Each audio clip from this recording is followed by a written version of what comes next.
Greetings and salutations, gamers. Welcome to Cast Co-op, the podcast in which three podcast hosts cast together. I am one of your hosts, Luke Lore, the Insipid Ghost and host of the Xbox Expansion Pass. And I am joined tonight by the not quite bearded wonder, Mr. Ainsley Bowden. He's the guy behind Season Gaming. He hosts the Bitcast. He's pretty much Halo's #1 fan. What's up, Ains? Yeah, I'm doing all right, man. I got no funny quips. I'm freaking tired, but we're doing this. I'm excited to be talking to you guys because it's been way too long. I think I looked, and last time we did a show, we said it had been 9 weeks, which is like the longest we've ever gone. And then a bunch of people are like, "You got to be back regular again." And we're like, "Yeah, we're back to normal schedule every 2 weeks again." And it's been, I think, another 6. So we're not doing too good, boys. Don't worry, we'll keep it up. We'll keep the cadence of 2 weeks. Yeah, we're gonna just. And not for nothing, we did a good job with our personal show content. We managed to keep that mostly going. Yeah, that despite all of our schedules. Exactly. Yeah. Oh, by the way, guys, my dog died. Yep, it did. It's true. He got another one though. Dog. Yeah, got a new one. You got a new one. I like the knitted thing you got. That looked awesome. What little knitted thing? The knitted. Someone made you a knitted Murphy. Oh yeah. Or not Murphy. Marty. What a bad friend, dude. Right? Come on. I remember. You know why I said Murphy? Because there's multiple people on Twitter, friends, that I track their dogs, and Murphy is Tyler's dog, the dev who was a Halo pro who works at Respawn.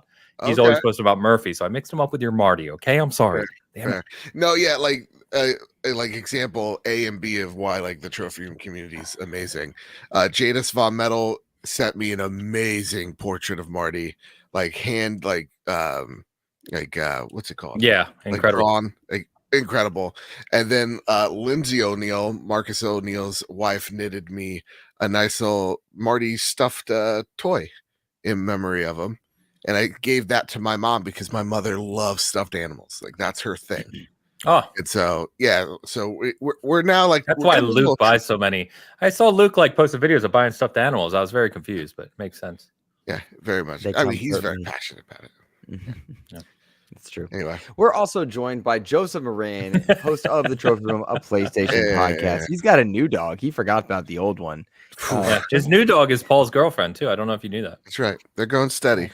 Yeah, that's beautiful. Yeah, that's beautiful. She's 2.5 months old, and dude, she is running me ragged, man. Like I've been training her every day. Every time I have like a little time to myself, I'm training that dog. He was so busy today, guys. He couldn't make a thumbnail. Exactly. You see how dumb that sounds, Joe? You see how dumb it is when you say it out loud? I didn't have my phone guys, near me. I know you're both working all day, but I'm training the dog, so I can't make a thumbnail. Training the dog. I don't have the phone on me. It's somewhere else because my full attention's on this pup. Because it's life or death sometimes. Ains, I took Joe to Insomniac Games. We trespassed. I saw you broke That's a real in. thing that happened. Yeah. I like it. Well, we went into the lobby, like the pre-lobby. Yeah. And then we tried to see. Lobby. Yeah. And then we can go in. So we stood outside and held up a radio. We were like, Brian Inzar, are you here? Please. That's cool to see pictures of you guys catching up in real life, though. That's awesome. Yeah, it was all right. Cool. It was cool. It was a little surreal for me. I got a little overwhelmed. Very surreal. Yeah. You get overwhelmed? Ains, you don't even know the half of it. I was out and about in the real world. I'm honest to God, I'm not even making a joke here. I'm very surprised he has survived as many years as he has. He's Mr. Magoo his way through life, huh? Yeah, I'm pretty sure.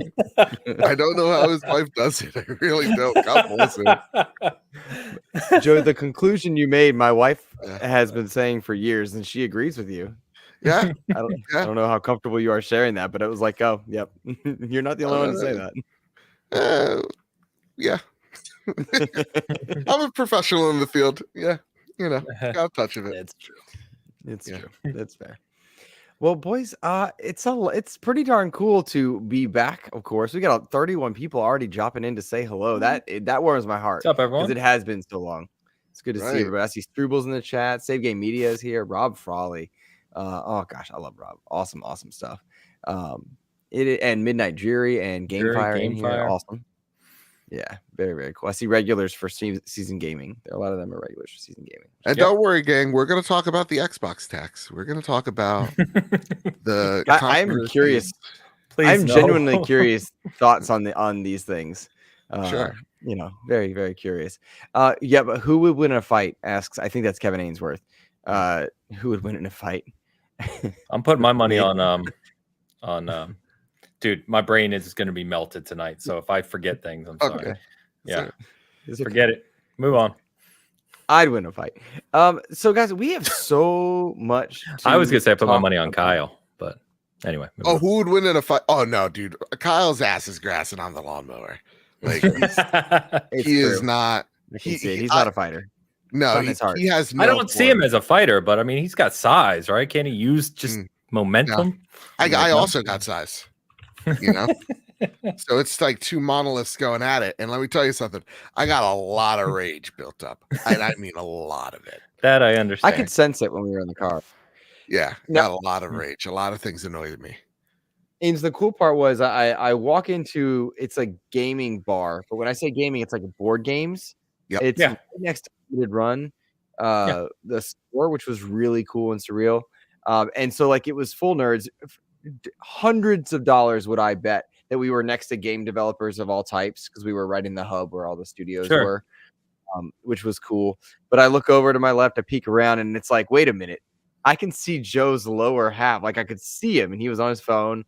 Then I saw Kyle, and I saw Mike Towndrow from 6-1 Indy, Yeah. and it was a surreal feeling of like, I know those people. I've seen them on screens for years. Years, yeah. It was cool. It's Yeah. fun. It's Yeah. fun. I did It that was- when I met with sorry, Joe, go ahead. No, it was such a surreal experience. But at the same exact time, it also felt like, yeah, this is just what we would normally do. Mhm. Bullshit around. We went to, what is it, Frankie's Arcade, if you want Luke's assassination coordinates, it's around there. And I don't live anywhere near there. we played Halo Fireteam Raven, and we Yeah. beat that story, beat that campaign. That was a whole lot of fun. Cool. And yeah, it was just a lot of fun, man. It's great to finally actually see Luke in the flesh, you know? And he is as white as you think he is. And the eye He has Yeah. better lighting than me, but yeah, you know. Yeah. Better lighting, I don't know. No, it is weird. I remember, I mean, we all kind of grew up like, I remember first going to meet a couple that I played Gears of War 2 in. So this is back in 2008. And I remember, and this is not even a joke, my mom is like, you're going to go meet people you talk to on the internet? And I was like, yeah, I've talked to them for years. You know, it'd be fine. We had a good time. We stayed at their house, you know, like you normally would. And I was like, it's just funny how that's pretty common now. Like when I went to Halo Worlds back in October last year and met Pampa for the first time, who I've played with for years, you know, I met him, you see each other, and there's this kind of surreal moment where you're actually in person to one another. Yep. Mhm. But then like it takes all of like 30 seconds and you just start joking around like you would normally. So Yeah. it's awesome. We're joking around like we should have brought like giant frames. Mhm. like, yeah, this is somewhat normal, you know. But yeah, it was weird. Luke looks way more like a 40-year-old lesbian than I thought he would, and that was just very Thank you. interesting. It's an interesting body type. That's all I'm saying. I don't think I do. I think it's normal.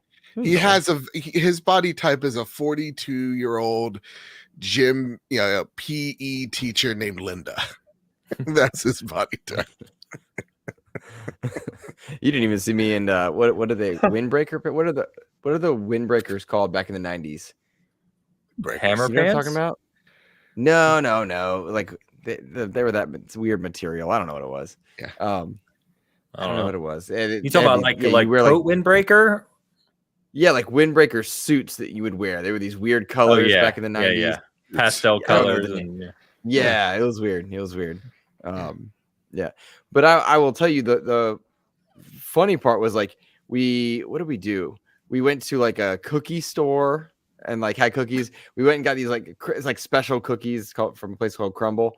And then we're like, man, They're here. what a Yeah. day. It's been wild. It was like 6:00. We were so tired. Wait a minute. Yeah, It's we're like, getting old. what do we man. do now? Even All like right. we raised $300 for Extra Life that weekend, and like walking out of it, I'm like, okay, I'm getting to the age where I'm like, I don't know if I could do a 24-hour again. I think I can. Maybe we split it up between the weekend, but like this was a lot, you know. But yeah, no, it was a blast. Last weekend was awesome. We raised money for kids. I got to see Luke and Kev, and we got to go to limited run games, which is nuts that I didn't even know was a thing until we got there. Oh, and I got a tattoo of my dog Marty's paw print. My friend we saw Kelsey that. recreated all the best parts of the imprint that she saw, and she made me an awesome tattoo of him. So that's my Awesome. loving memory. That's itchy as all hell right now. Oh yeah, it will be while it peels. Oh my god, I can't wait. Get Aquaphor. I don't know if you've Okay. Aquaphor, and I'll tell you in DM. I was but there's- recommended, and Yeah. I have it on hand. Go ahead. Eucerin. Oh, Eucerin. that's help good with that. cream, but there's better stuff you can use for tattoo. think My so? wife is covered in tattoos. Oh, So yeah? trust me. All right, fair Yeah. enough. All right. FYI, No, we're not Ian's too married. low hanging fruit. Low hanging fruit. Low hanging fruit. Too easy. Yeah, I thought you too guys easy. knew that. Like, yeah, I have one tattoo for my son. My wife is both sleeves, full back. Yeah. Really? I just imagine your Things wife. just got is you. way cooler, guys. Yeah. It's like I just way imagine cooler. your wife is you with a wig. That's it. It's kind of hot. I don't Yeah. I can oddly see it. I can oddly see it. It's fair. It's getting me going. Yeah, why not? Why not? Why not? You see what they make on I don't- OnlyFans? I'm ready. Well, let's transition away before we get ourselves Fair. canceled, like Ains did on the internet. Yeah, man. That's so This funny. game should get recognition. Jesus Christ. Yeah. All right, calm down. How dare you? How dare you? Whoa. Slow down. You cis white man, how dare you? God. Do we Go want to back start in with your Game home. Awards, or do we want to Yeah. talk about anything else? You want to start with Game Awards? Go right into it. Let's talk about that Xbox tax. Jeff Keighley hates Xbox. Absolutely none of the Xbox games this year were nominated. Not Call of Duty, not Diablo, not sorry, Xbox game. Wait, but that is Xbox. You know what, Joe? This tax is really confusing. Yeah. Here's the thing. I saw the list of game nominees. Game of the. By the way, Game if of we the want Year to go nominees. through them, we can put them up on the screen and share them. Yeah, please. Yeah, we can do that. Yeah, pull them up. Yeah, but I want to bear make a with me. big point real quick. Go ahead. Before Go ahead. It's going to take me a minute anyway. Not a goddamn game on that list is bad. Right. Not a single one. None of them. And I want to And make that super clear. Like, Are you I talking don't about see Game a of the Stray Year or on any of there. the awards? Game of the Year, the Oh, Keighley Stray. Game of the Years, like the top. Like, I don't see Stray showing up. I don't see some random who's a what's it that 6 people played and they want to act like they're the Criterion Collection of video games. These are all good video games. And like, yeah, you can criticize the process all you like. Jeff's got his own, quirks here and there, but like the Game of the Year, that was a really good list of video games. Yeah, I mean, That's it was going to be no matter Show what over. this year, I think, right? Like, you could pick, there could have been 15 games on that list, easy. There's so many incredible games this year that, yeah, it was always going to be tough. I mean, I think everyone has their own personal list. Like, if I was picking the top 6, I'd probably change at least 2 or 3 of those. But I can certainly, to your point, Luke, look at those 6 and say, yeah, they could be up for Game of the Year. Yeah. And I thought we were all like kind of getting into that, like even days before the whole thing was going to get announced and whatnot. We were all like, any game here, it's been such a good year. Like any list is going to be a good list. Any game that's here that probably belongs here. Right. And like we all have our little nitpicks here and there, but like, yeah, all those games are great. Like to try to deny Tears of the Kingdom, you can't. The game is spectacular. To try to deny, Mario Wonder is like you can't. The game is literally just fantastic. So like to me, it's a decent list. I know which game's gonna win, but at the end of the day, it's a good list of games. I don't know what some people were up in arms about, to be honest. I know. Sorry, that some people could this be is weird upset. here. So okay, I think I got it working No, right. it looks good. Okay. It looks Yeah, it nice. looks good. Yeah. So I felt like there were a lot of things that people can debate about, like was this game snubbed, that game snubbed. But the nice thing was that none of those 6 are bad or like niche games that no one's heard of. They're all good video games. I had a you much know? bigger problem with Stray being in the Game of the Year list than I do any of these 6 for sure. Yeah, absolutely. I will say I want to get your guys' opinion on this because I actually see a comment right now. What's up, one H1D? About Resident Evil 4. I think that's one of the ones that is being questioned because it's a remake, and we kind of had this conversation when Resident Evil 2 remake was put up there. And I guess I'd just like to hear your guys' opinion on the remake in general. Like, if it's a full remake like this, where it's not just a remaster, right? This is a full remake top to bottom. They fix story elements, they add enemies, they add modes, like they add new DLC. Do you feel it qualifies for Game of the Year, or do you think no matter what, the game should have first released in the year of its award or nomination? Excuse me. I think it really just it depends on how your list wants to go. Like for us at the trophy room, we revealed our Game of the Year list. Resident Evil 4 is one of my favorite games this year, but we didn't put it on because it was a remake. And it got a lot of nominations on our list, humble brag. But we decided, you know what, the game's been remade remastered, so many times over. It is a classic. We understand, the just the amount of skill it takes to match that energy, to get it right, and then to maybe even do it a little bit better, and revise it for modern standards. I get that all. But we took a look at it, but there's so many great games that are original that, are, for example, like Baldur's Gate 3, like Alan Wake 2, like there's so many great games that came out this year that Resident Evil 4 is always going to be a classic.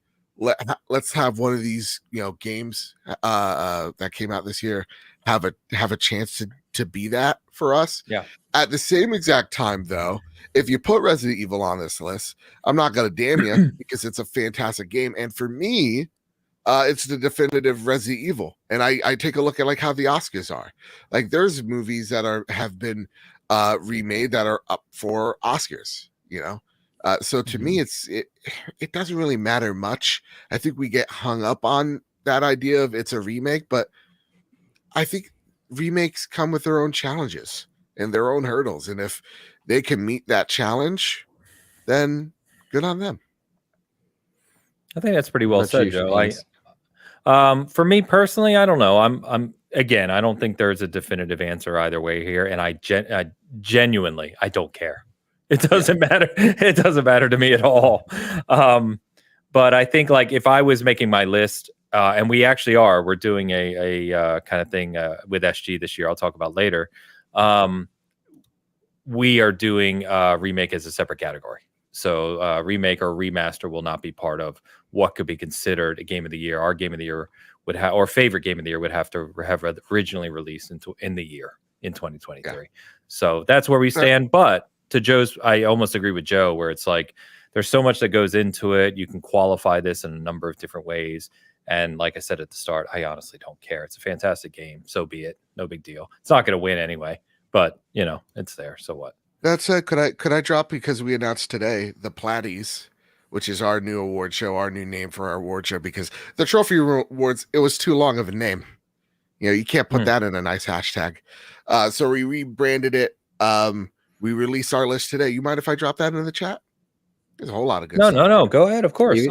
Why don't you send me send me the proper links you want for it too, and I'll put it in the description on the YouTube. You're very beautiful.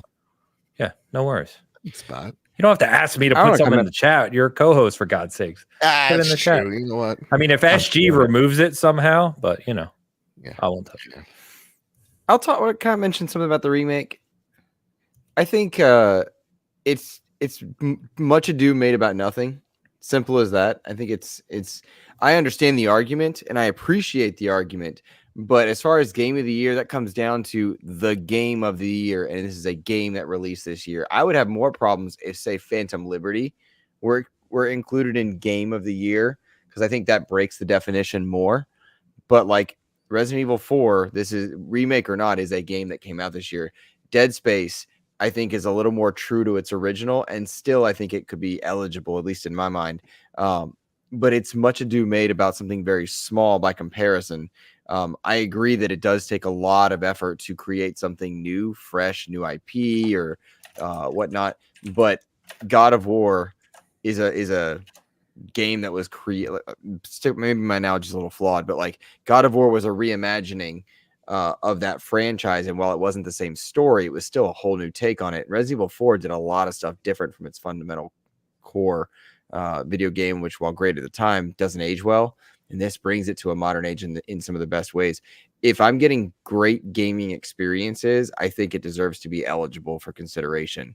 But I personally would assign like Alan Wake 2 above it. And I've not played Alan Wake 2 yet, so I don't want to like pretend like that. But I'm saying like I would probably weigh a newer experience higher, but I don't think it makes a game ineligible just because it's a remake. A remaster, I probably wouldn't give as much, but a remake I think is a fundamentally new thing. Fair. Yeah, so we're pretty much all saying the same thing. We are. I just wanted to make sure I weighed in because, Yeah. my opinion, very important to the internet. Yeah, it's very important. Very important. Thank you. So I don't know about you guys, but I generally think that Baldur's Gate 3 has most categories locked up. I just don't see. I mean, it's kind of dominating all the awards. I know I only have about 10 to 15 hours in it. I need to play it a lot more. But I mean, anyone I know within the SG group, with the friends that have played it a lot, they just, they adore it. It is beloved. Yeah. I've put quite a bit of hours on that actually on my Steam Deck over the summer. And I want to jump back in. So I actually pre-ordered the physical edition. Hell yeah, so did I, my friend. Yeah, so I'm very excited. I'm very excited to jump back in. Beautiful physical edition, by the way. Yeah, because I've put 30 plus hours in, and I was just like, I'm still on Act 1. I'm wandering around and I'm just doing stupid shit. So yeah, same thought. I think Baldur's Gate pretty much has this year locked down. And I said this on the trophy room. I want to repeat it here. It's awesome to see that the two front runners this year are Remedy and Larian Studios in terms of nominations. They both have 8. And they're both independent studios, carving their own path. And they are making quite a stamp, like a footprint. And I kind of think that this is possibly, hopefully, one of the kind of turning points in this industry where we're going to be seeing a lot more double I or triple I games that are going to stand toe to toe against your Super Marios, against your Spider-Mans, and against your Zeldas. So I really like that narrative that I don't see a whole lot of, because I see a whole lot of Dave the Diver is an indie game, and where's my precious Starfield? Yeah. No, it's a good shout out. Yeah, I think that's good to call out. Do you guys want to go through some of the categories to talk through picks, or how? I can pull up other. I have all the categories here, so it's up to you.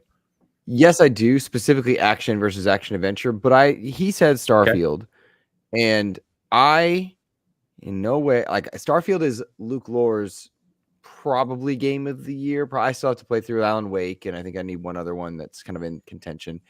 But Starfield was an amazing experience for me. For someone that didn't like Skyrim, right? Like I really did love Starfield, and surprised myself by how much I loved it. Same. But I would never throw it into this category of even 6, even though I haven't played some of them. I still wouldn't lump it in there. It's too flawed for me for a game of the year thin type element. And where do you guys stand on that? So I'm kind of with you there. Like if you let me take a step back. Starfield's It's hard to also, elaborate. yeah. I have some unique Starfield's- thoughts on this one, so I'll wait. All right, Go ahead. cool. Starfield's one of my games of the year. Like, it would be on my game of the year list without a doubt. It's Sure. even on my short list. I'm surprised how much I did enjoy Starfield because, you know, I mean, y'all know I was very skeptical since the moment I saw it. I'm like, where is the action to this game? Right? Like, they're being very. You were higher on clever. Redfall pre. Yeah. I remember. Hell yeah, Redfall. We make mistakes. That's So, what we baby. so like for me, it goes back to what we were saying earlier. This is just one list, and at the end of the day, this list matters as much as my list does. Right? Like this thing is not the de facto. This is the game of the year thing. Right? This is just from what I take of it as, the Game Awards is just another marketing bump for companies to kind of tag onto. So for me, it's just like, yeah, this is Jeff's list, but it ain't mine, and it doesn't make my list invalid that it's different than his. So to me, it's like, yeah, I would have probably replaced Mario with Starfield, but if I had to limit it to 6, it's like, shit, but I also want to put Diablo in here. Right? So like, you know, it all goes back to how you would do it, how your list would be. What rules do you put down for yourself? And how do you limit yourself, or do you even? So again, it's just his list versus my list. And what matters the most is my list. So it doesn't bother me. Starfield's not here. And it's not because I'm a PlayStation guy and I see Marvel's Spider-Man 2, because truth be told, that's not my game of the year. And I know that's not going to win this game of the year. So it doesn't matter to me, truthfully. So yeah, that's how I feel on it, man. It don't matter much. Yeah, I didn't feel like it was Yeah. snubbed. I know Ains wants to go in depth, but I never felt like it was a snub. That didn't feel wrong to me. No, I no think matter- all 4 of us at BigCast made a prediction in June about Game of the Year. It's a running bet. It's going to be a funny episode this Sunday, so make sure you swing by at least briefly. But we all picked Starfield because of what we expected. And last week when we talked, with the nominations coming out and it not being there, all 4 of us agreed. I'm not too surprised. You know, like, I could see it being there, sure, but it doesn't surprise me that it's not. Because But I Jeff think- Keighley loves PlayStation. Of course, naturally. And he makes this list by himself, by the way. By himself. Just him. by Yeah, himself. it's just him. Important to know. But what I wanted to Kojima's say, on the- one thing what? I said Kojima's on the other Zoom, but like, it's him making the list. The one thing I want to say about Starfield is, and I've brought this up before, and I'm not saying that it relates directly to Game of the Year, but one thing I like to give games credit for is when they try to do something not necessarily new or different per se, but just like vast. Like, they shoot for the stars, no pun intended, and they try to do something crazy or gigantic, or give players a lot of ways they can interact with a game. And I think Bethesda has always done that generally really well, right? Their games are unique sandboxes where you can play their games different ways, and your experience may be completely different than mine and someone else's. And it's also a foundational game that is going to be built upon and expanded upon for many years to come, right? The foundation for players to engage with mod content, and for them to expand it with expansions or whatever else they decide to do with Starfield. Again, I'm not saying that qualifies it for a Game of the Year listing, but I personally, on my list, I like to give credit to developers and to games that try to do that. Whereas the opposite is true for me. Like, you guys know I'm not a superhero guy, and I have nothing against Spider-Man 2. I'm sure it's an excellent game. I said that before. Well, it's funny because you do have a problem with one of the Spider-Men. It's weird. Yeah, you did your say that Spider-Man. one is not your Spider-Man. I remember that. Jesus Christ. I remember that. As a Puerto Rican, I don't like how you said Puerto Rican. Oh, how I said it. That one. Yeah. Yeah. Yeah. But Jesus. We got him. We got him. We got But, all like, sticker boys. Spider-Man 2 is like the antithesis of that, right? It's the third of a game, very similar, again, to what Insomniac has done the past 5 years, 2018. 5 years. And it's just the next one of those. And it's like, there's nothing wrong with that. And I'm sure technically, fundamentally, it is probably more excellently tuned than Starfield. I have little doubt of that, right? A lot of games are. But it just doesn't do much for me. So that's why I said like my list would be a little different. Like Baldur's Gate 3 managed to almost do both. Like your experience in Baldur's Gate 3 is, you know, unique to you, and there's a million ways you can play that game, and it's mostly finely tuned. I think there were some issues at launch, but kind of tuned up now. But again, there's caveats there because it's been in early access development for over 3 years with fans and everything else, right? So yeah, I don't know. I'm kind of rambling at this point, but I think that's the one credit I would give to Starfield when you start to have the conversation around game of the year, people having it as their game of the year. Is there are people who will put hundreds and hundreds and hundreds of hours into that game and have unique experiences, which are unique almost in gaming. I think Starfield should get some credit, and Bethesda should get some credit for that. Yeah. Would it be in your list? I'm not sure yet. I actually don't have my list at the moment because I feel like I need to put more time into all these games. I have played. I'm playing Alan Wake 2. I've played Baldur's Gate 3. I've played Wonder. I've played Tears of the Kingdom. I'm near finished Resident Evil 4. I haven't played Spider-Man. It's just not for me. But I also, you know, I'm deep into Lords of the Fallen. I've put 40 hours into Starfield. There's a bunch of other games, right? Forza and many others. And I just don't know what my list is. My game of the year personally right now that could change is Diablo 4. I think Diablo 4 is a bigger snub on this list than Starfield. Same. Okay, before we go there, yes. I want to point something out because you said something special in there about a game needing to do something unique. Alan Wake 2, Baldur's Gate 3, Spider-Man 2. Yeah, there's nothing new here. Is a sequel. Resident Evil 4, and with that, while I have not played Mario Wonder, I acknowledge all of that.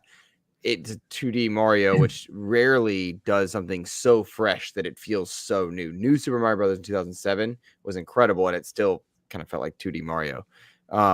There's something worth noting in that as far as like unique experiences, and I just wanted to acknowledge that. And then to your Spider-Man comments, Ains, I agree with you. Like it's to me, it's their vision realized. It's the third time perfection after getting it near perfect. Spider-Man 2 is the best. It's funny you say that because I know Dan, if you don't know, is a Spider-Man nutcase. Like his favorite superhero. Who is this? Dan. Yeah. Dan. Okay. Dan. Yep. Spider-Man, I mean, that's like fanatic. And, you know, he has hundreds of hours into Miles and Spider-Man 1. And he was kind of critical of Spider-Man 2.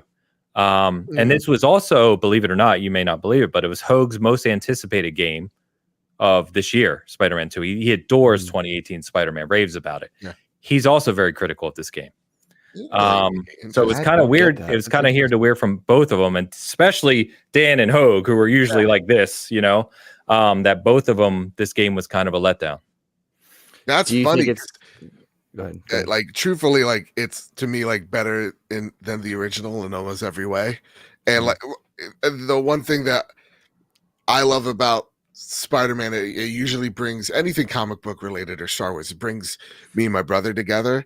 And literally during the Extra Life stream, I get a call from my brother going, "Dude, I just got the Venom. Holy shit!" That's awesome. And I'm like, okay, dude, I gotta go. He's like, okay, but I just gotta tell you, this is like one of the greatest games I've ever played. I love you very much. We gotta talk about this when we get home. So it's like, yeah, it's interesting.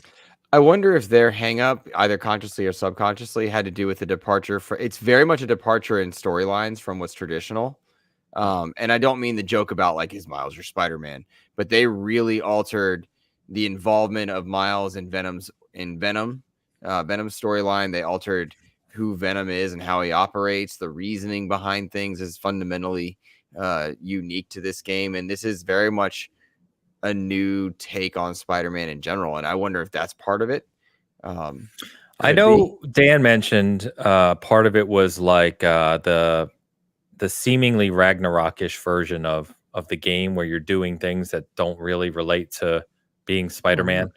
I guess those I haven't played it, so I can't speak intelligently about it. But like you said, like, you know, there's a moment where you're like someone walking through the city or cleaning up a room, and I think those moments like just don't vibe with him.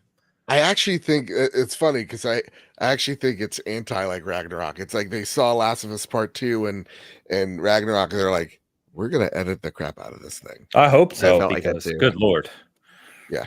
I It's felt like like, that too. I felt like they were like, let's do this, and then they were like, ooh, too much. yeah, They there are backed off. definitely those type of sections, but like they're side missions. They're very like Gotcha. optional. But I Yeah, I'm Alex totally Alex in thinking the about chat. it. So Hogue hasn't finished it, so Okay. that's a big caveat, right? I know Dan has, but yeah, I mean, there's just two other people. Obviously, critically, the game is very highly regarded, it's selling well. So I mean, To yeah, go back to goes without- Diablo, like it yeah. stumbled on its first season. Apparently, second season's a lot better. See, I hate. But Sorry, I'll let you finish. but I hate yeah, that, yeah, and I'll explain why. but I don't think those two like the season fumbling shouldn't be a detriment to Diablo's core Correct. game. Thank I agree you. with that. Yeah. Like the core game is fantastic, and I sunk 200 hours into it. And I fought Kyle so long on that, but he won me out by just sheer power of will. So like that one I felt like was snubbed because of the DLC that you don't have to play. The core experience, game, the trees, the classes, like how in depth you can get with it. Like I feel that is the biggest snub. And even not just of game of the year, we could go into other categories that to me don't make sense. But like it's not in best RPG. And somehow Lies of P, which is on our game of the year list, is best RPG. Yeah, there are a few. There's a lot of inconsistencies in weird. couple of That's them. why I said yeah, but yeah, Diablo. I'm glad you said it because that's where I was going. Joe is Yeah. you should be judging this game on its box, for lack of a better word, its boxed release, right? Just because Diablo is going to have content, seasonal content, and expansions and stuff to come for years, as they always do with Diablo, that's not what you're judging the game on. You should be judging Diablo 4 on what it delivered in its core game, which was excellent. It's, over 90 Metacritic. It gives you hundreds of hours of gameplay. They kind of they nailed almost every aspect. There's a few qualms I have, but they nailed almost every aspect with it. And then you factor in the things like the culture, the impact on the culture, the impact of Lilith as a character, the streaming, the game sales, kind of all the factors you would factor into a gigantic release that was successful both critically and commercially.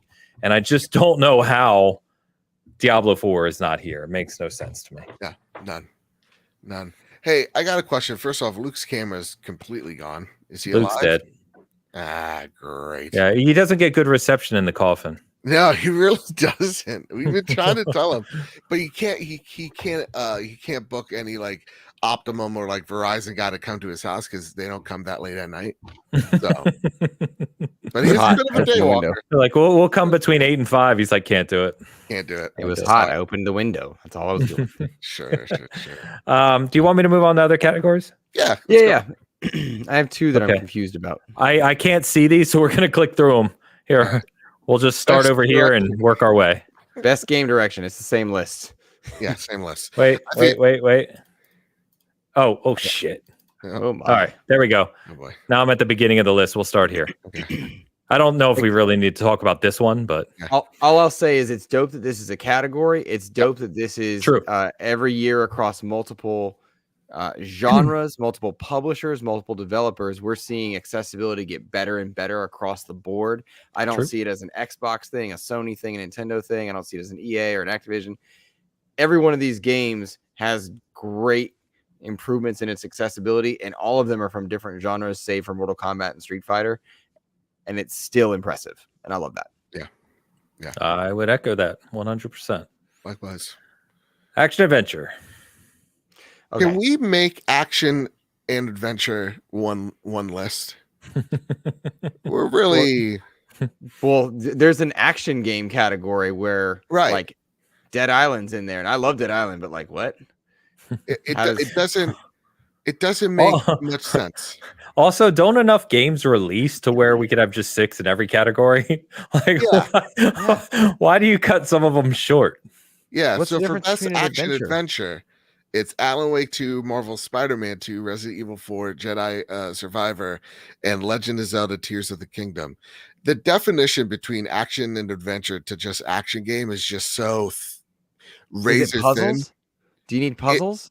It's puzzles. It's more like I guess the word I'm going to say is like cinematic or thematic, whatever. Whereas like action games are just like, we're just talking about combat, baby. We're not talking about story or the journey that you're going on. It is about, So it's that's why about getting Hogwarts behind isn't the in this one. scenes. Got it. Got it. Yeah. Yeah, Ains, I don't your know. thoughts? Your thoughts on No. that? Oh, I believe Hogwarts was snubbed. I said that. I mean, it was. Oh, the internet told me you did not say that. That was so weird.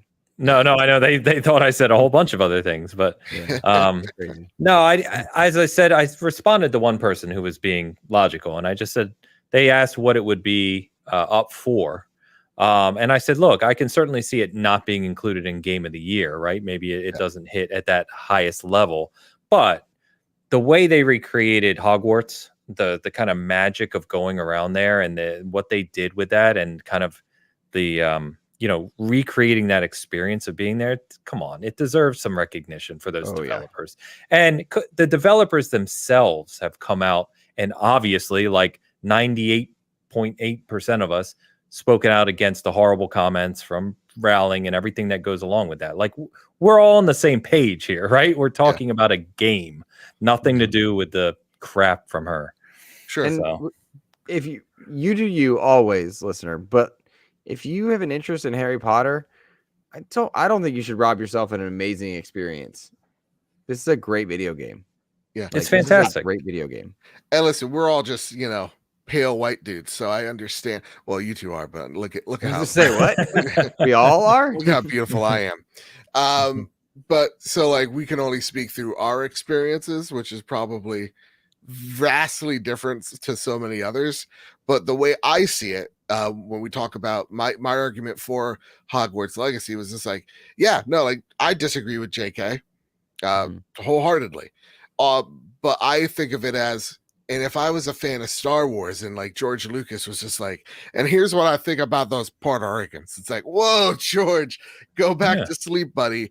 I'm still going to consume Star Wars because like Star Wars is, it literally saved me at a very young age. I don't want to get into it. But so, like I love it. And it means a lot to me. I couldn't just take it away because of someone's views that I don't agree with that I think are deplorable. So like to me, it's like you do you, enjoy that thing, and you're right. It shouldn't be held back because of one person I disagree with.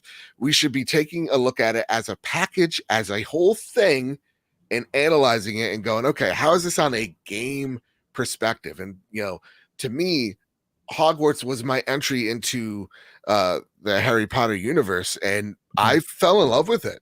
And what did I do afterwards? I borrowed those movies from the library, and I enjoyed my time with it. And I'm looking back on it, go, wow, like she really, there's an obvious disconnect between this JK that wrote this and the one that's saying all that stuff. Yes. So to me, I'm just going like, this is a really great world. It's not in our Game of the Year list over at the trophy room, but it's in best open world. And it is in, I think, best DualSense features. Because oh my god, that game's I bought it on PS, or I reviewed it on PS5 for that reason. Stunning.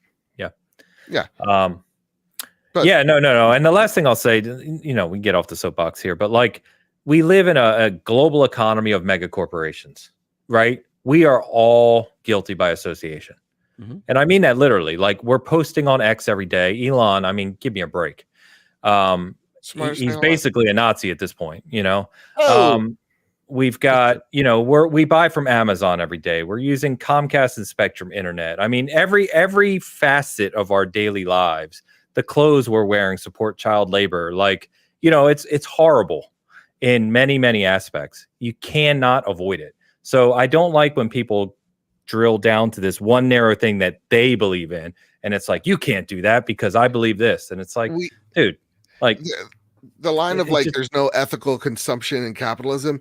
Definitely true. It's like we're all drawing lines that we're comfortable with. Yeah, going, exactly. You know what? Listen, this is where this company crosses a line. So that's how I'm going to take them out of the equation. I can feel a little bit better. But if I'm telling people how to draw their lines, I no, I can't. I won't mess with those people. I won't really interact with them. I'll act like they don't exist, but I'm not going to be like, I am the moral barometer, and everybody should just go the way that I view things and how I see things. It just doesn't. It's a slippery slope. That's very dangerous. So. Dude, it's everything you touch. So Barry in chat just says you can avoid it, and you're making excuses. I'm out, fellas. Okay, well, you just chatted on YouTube, owned by Google. Why don't you look up some of the things Google has done? Why are you on YouTube? Why do you have why do you have a YouTube account? Why are you supporting Google? It's like when they say, "Come on, Barry, come on." Yeah, I thought so. It's like when can't stand these people, man. It's fake outrage. It drives me nuts. Tweeting from an iPhone or holding a cup of Starbucks about. That's what I mean. You're supporting it every second of every day. And to Joe's point, you draw the lines where you want to draw them, and you do what makes you feel comfortable. You support the choices you want to make. But you shouldn't be telling others what that is.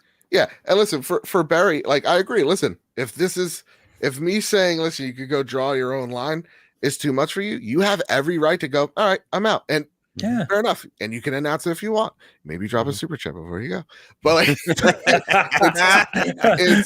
which Google and Apple take a cut of. Exactly. So it's like, that's great. But like, I hate when people go, you're an awful person for doing this. It's like, I just raised $3,000 for children. Exactly. Before Greg's like, I chose a weird moment to join. Hi, Greg. But we kind of went down I didn't want to talk about this, but we went down the rabbit hole here. But here we are. Sorry. Yeah, I know. It's like it's so frustrating. Yeah. So anyway, moving on. Bye, Barry. Best action game. Okay. Again, same. Well, see, this is fundamentally different because Dead Island's inclusion surprised me at all, because while I really enjoyed Dead Island 2, it didn't strike me to have near the polish of Hi-Fi Rush, and even some of the stuff that was in action adventure. That surprised me quite a bit to see Dead Island 2 in there. I've not played Ghost Runner or Remnant or Armored Core, so I don't want to. I'm glad to see Remnant here, and I definitely think Armored Core deserves to be somewhere too. Mm-hmm. But again, I have to ask the weird question: why are there only 5?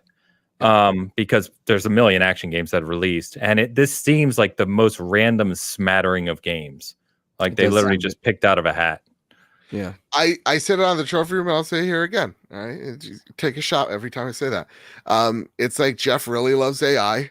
So he used Chat GPT to make this list.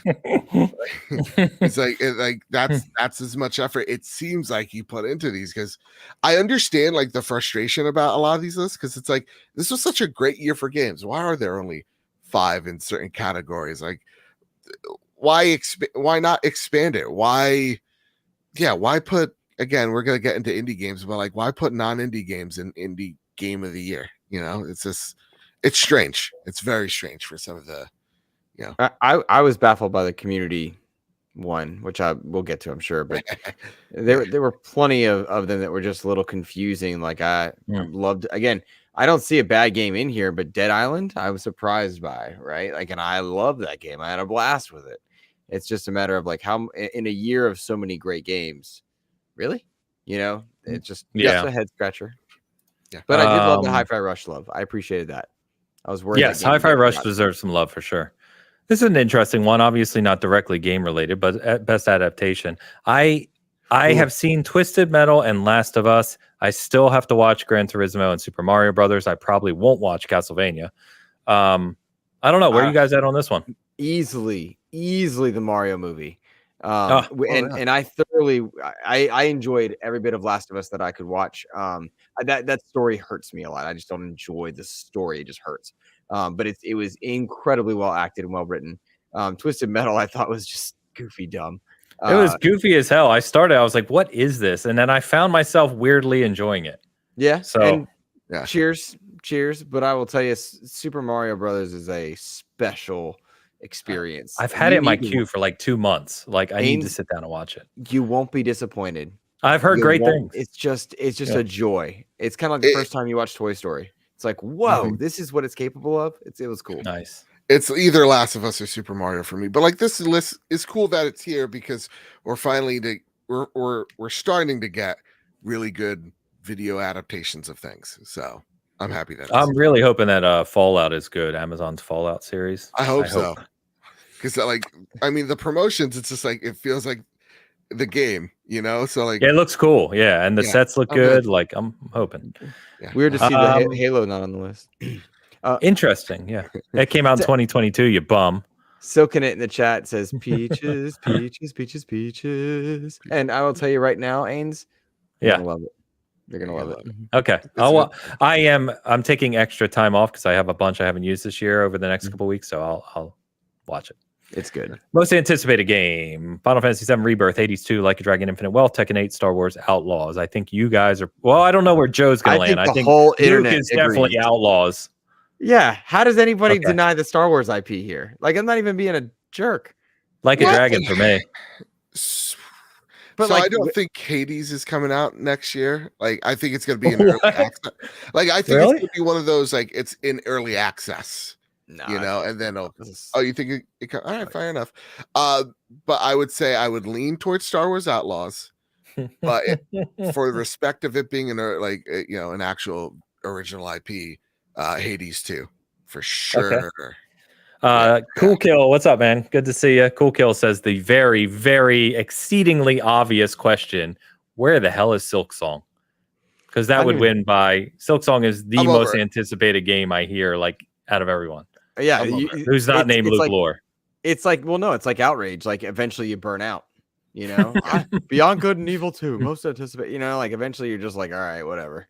Like Beyond Good and Evil 2 is never. Metroid Prime 4 is my most anticipated. Like you just can't keep saying it, so it's over. And like Silk Song, like I loved the first. Oh my god, I'm blanking on the Hollow Knight. Thank you, Hollow Knight. That was a great video game, but like, nope. Well, and you guys know me. Like, I'm not a big, I'm not Star Wars guy like you guys. I like Star Wars, but I'm not a super fan. But Outlaws, like, it's from the Division team and Massive, and it looks incredible. Like, even if it wasn't Star Wars, I'd be pumped to play that game. So I'm super hyped for it for sure. But Like a Dragon was special to me, dude. Infinite Wealth's gonna be so fun. I beg y'all to look at my reaction when we saw Star Wars Outlaws live on our YouTube feed somewhere, because you can literally just see the pure joy that I'm experiencing seeing a Star Wars. The funny thing is, remember it debuted at Xbox's stage, and then they showed more of it at Ubisoft. But when it debuted, we were all in the stadium there in LA, and the Star Wars. I forget how it opened, but it opened Star Warsy, and we were all like. We were like, what the hell is this? And then it kind of showed it, and everyone was just like, you could hear everyone like blown away. Yeah. It's cool. What else we got here? Let's see. AR VR, I think Synapse. I haven't played Humanity, but I think Synapse or Gran Turismo 7 got to win here. I think Synapse, maybe because it's a dedicated VR game, would get my vote. I got to help with Humanity's testing way early on, which was dope. Is that why it's so bad? No, I'm kidding. I've heard it's quite good. I've heard it's quite good. Yeah, I've not played any of them in VR, but I feel like when I look at that, like those are all pretty deserving from what I've heard. I did try Village in VR. I have played Gran Turismo 7. The only one I haven't played here is Humanity. So truthfully, I still need to go back to Humanity. It's one of the reasons why it's not on our best PSVR 2 category. We also thought of it as it's one of those split things, right? So it's just like, okay, like that's kind of like the asterisk for me of like we could leave it out. That's why we didn't have also like Resident Evil Village in here. But I think the clear winner in all of this is 100% Synapse. Synapse is awesome. It's incredible. I really, if you own a VR headset, you ought to be playing that. Also, shout out to Before Your Eyes, which is a PSVR game. It's one of those feeling games that Kyle loves. But let me tell you something. The cool gimmick here is every time you blink, the scene changes. Ooh, so like, neat. Yeah. So you're going through someone's life. That's all I could say. And every time you blink, something, you get older. So it's a really cool game. the other thing is this is a clear category like many of them where doing it not for the whole year screws with them because I know it's coming out this week, but Travis just reviewed Assassin's Creed Nexus, Yeah. which is their VR Assassin's Creed, and I don't know if embargo's up. No, it's up. Well, You can say it. is it okay? Wait, are you messing with him or is it really up? Yeah, like seriously. Here, Okay, let me all right. double check. Don't get him in trouble. But supposedly excellent. And then there's the other game, which I'm going to forget the name of, which is a sequel to a popular VR game that's just coming out, which is supposed to be excellent as well. So literally two of the best, perhaps the best VR games releasing this month. And because of the way these dates are, they just kind of get screwed. Yeah. So, It is. Yeah, there's a review up, so you can talk about Asgard's Wrath 2. Thank you very much, Silkenet. That's it. Ooh, yes. Art direction. So we get 3 of the game of the year guys again, along with Hi-Fi Rush and Liza P. Where's I don't know Diablo? how Tears of the Kingdom or Mario Wonder got in here because I can see feel like Mario Wonder. I just feel like it's 100%. more of something, whereas Alan Wake 2 is just a huge step up. Hi-Fi Rush is very unique, and Liza P is this wonderful take on an old story and a new genre for it. That was kind of where I was coming from on that one. I was surprised to see Mario Wonder in there because it looks like New Super Mario Brothers just with better graphics. Yeah, Mario does some. I've only played it for about 4 or 5 hours. I'm really, really enjoying it. I know it's Elu's game of the year. Nice, that's cool. Yeah, he reviewed it. He gave it a 10. I mean, he said it's literally Super Mario World for the new generation, which is a huge compliment if you know Elu. That's a big compliment in general, no matter what. Yeah. Super one of the Mario great World for the games. new generation. Yeah, it's an all-timer for me. But anyway, my biggest complaint here is probably Zelda. Only because the Tears of the Kingdom art style or art direction, if you want to call it, is so similar to Breath of the Wild, which we saw 6 years ago. And I just don't see what it's doing kind of unique in the space or really kind of push forward to be up for the award here. Agree. I could Like- see I could see where it would be, like why it would be there, but I Okay. can't say it without spoiling it because like there are a few scenes that are strikingly beautiful, and even for a Zelda game, like got me emotional. Just Does- like doesn't happen. But I mean, Zelda a still couple wear the blue- scenes shouldn't count, right? You're talking about the whole game. Like I get you there. I'm just thinking of like I don't know. There are some visually stunning moments in that game. Oh, I believe it. I absolutely believe that. Where Yeah. I'm like, I could see why it could be here. And I agree with you, Diablo. Come on, man. The environments, the world, the cinematics. The cinematic that is still one of the greatest cinematics I've ever seen. Dude, I've watched it multiple times. Like it is unbelievable. It is so good. It's Oh. like 7 minutes long, and it's just like absolutely top to bottom spectacular. But like, there's other games here too, and I'm going off my list as well. Like, there are really like Sea of Stars is beautiful. Right. That's Good call. really small team, and it's just so vibrant. It's just so it harkens to like the old school RPGs of like the PS1 gen, but like it's just feels so fresh still. Like it's so beautiful. Why isn't that here? I don't know. Can Weird. I make a plug for another game that was snubbed here? Please. And I don't say this. Don't say Avengers. I'm not. I'm not saying Okay. this as a joke or even a dig or even a passive reference to. But Immortals of Avium had brilliant art direction. The art design, the sigil design, the color haven't played it. palette. You haven't played. It's No. genuinely impressive, and I think it was just so overlooked by so many. But if you get a chance, I strongly, even watching some of the trailers, the art design of that world is beautiful. Is just stunningly beautiful. Give me one sec, Joe. The sigils change with your combat, which is a really beautiful element. The color palette does something special as you go through the puzzle. It's very Metroid Prime-esque. There is something special about the art in that game specifically, and they do more with facial capture in Unreal Engine 5 than I've seen done in almost any game, save for maybe Star Wars and Alan Wake. Maybe. And it's up there. And so art direction, I genuinely think that because nobody played this game, it just gotten overlooked there. And so if anybody does get a chance to go play it, consider it in your mind just put it next to those for art, because I think it stands up there. I love what Rob says. Alan Wake 2 is a great study in presenting photorealistic visuals while conveying a strong, distinctive art style and atmosphere. Very true. Yes. Very true. Alan Wake's art direction, just Alan Wake 2 in general, is just. Yeah, I think Alan Wake 2 is going to win this. Jesus Christ. Yeah. Somebody acknowledge my Immortals comment, because I meant it. I wasn't. No, I think I'm kind of sad for Immortals, because I followed that game. I did a preview of that game. I was very excited for that game. Came out at a terrible time. Yeah. And now what you have is the result of what seems like a pretty damn good game from a new studio trying something unique, which we always rave we want, getting overlooked. Half the studio has been let go now because it didn't hit its financial goals. And it's just, it's a sad story of the year, I think. Too much so, yeah. Which sucks. It does suck. But I haven't played it because of the year, but it's definitely one I am absolutely going to pick up and play. If you do play it, try to remember to just chat me your thoughts in the art direction, because I'm curious if I'm off base, because I don't think I am in this one. I know I have some Luke-isms that are like, oh, I like this game, and not a lot of people do. This doesn't feel like a Luke-ism to me. Okay. Fair enough. By the way, we hit 55 people live. We haven't been back for 6 weeks. It's great to have you hanging out with us. Leave a comment, share it out if you can. It'd be awesome. Except for audio Barry. Design, guys. Except for Barry's already gone, man. Yeah. Don't bring your friends, please. We can't stand them. Don't worry. He left. He's got his Google account signed in. He's going to go watch Netflix on his iPhone. All right, good.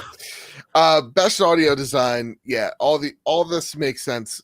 This was the one that we had trouble also like putting out here. There's so much. Everything about this category is good, because Dead Space and RE4 took their original core games to the next level in every way, especially audio. I feel like you play those games with headphones, they do something special. I don't know how you diss Alan Wake or Hi-Fi Rush for sound. And I would not. I think Spider-Man 2 is the odd one out of this group. And even then, they did some special stuff with audio at various points too. But I don't know why RE4 is here. Like, it has great sound. I get it, but it's not. There's nothing to it that makes it jump out to me. I see Alan Wake 2. Dead Space was remarkable sound direction. Hi-Fi Rush, I think, is here because it not only has great sound, but obviously it plays into the game.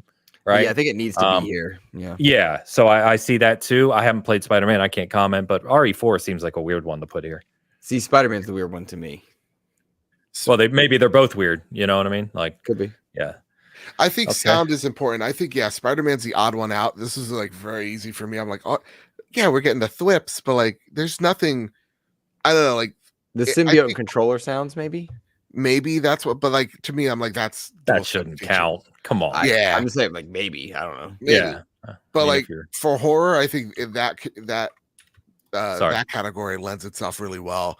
And you're right. I think Dead Space would be the strongest if Alan Wake 2 didn't exist, because the sound direction in Alan Wake 2, especially when you get to Alan. Oh yeah, it's creepy as hell. It's real creepy. God. Yeah. Yeah, I actually play sitting right here because I play on my ultra wide and I have my Maxwell's a good headset. And like, I'll turn a corner and they're like, Alan. And I'm like, Jesus Christ, man. Spoiler. They say his name? Yeah, it's really good. It's really good. Community support. This one got a lot of flack for kind of obvious reasons, especially from the Destiny community. This is a weird one. And I say that because I know he has definitions of what these things are, but what community support between Destiny 2, Baldur's Gate 3, and No Man's Sky is so vastly different. I don't know what they're going for here. Yeah. Look, yeah. And Final Fantasy, it's been in there 6 minutes. What community? Like, that's what I mean. Like, are they saying that that's nominated because it was in early access and they worked with players to make the game?